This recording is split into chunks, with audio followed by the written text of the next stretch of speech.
ang Grand Champion mula sa Pampanga. Sa mabuti pa rin, Brother Melvin Gamasis. And of course, ayan, congratulations. Congratulations. Pa-picture mo na po.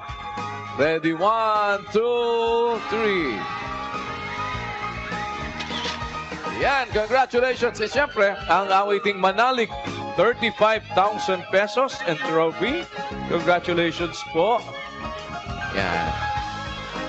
Ready po tayo. 1, 2, 3. Maraming salamat po. Thank you so much. Congratulations. Salamat po sa inyo. Salamat. Congratulations po sa inyo.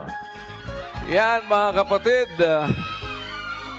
Ang atin pong Kasedare Kapampangan Oh. Ikwade. Ayan, salamat po. Maraming salamat sa atin po mga kapatid na narito ngayon. Galing pa sa iba't ibang mga lugar. And of course, yung mga nakipagpuwet sa atin po. At ang lahat ng ating mga composers na magpatuloy po kayo sa pagko-compose ng mga awitin sa tulong at awa ng Panginoon. Yan po ay nagagamit natin sa ating pagsasang-usapan, sa atin pong sama-samang pagpapatibayan. At ito po ay magiging bahagi na ng line-up ng mga awit ng atin pong mga kapatid.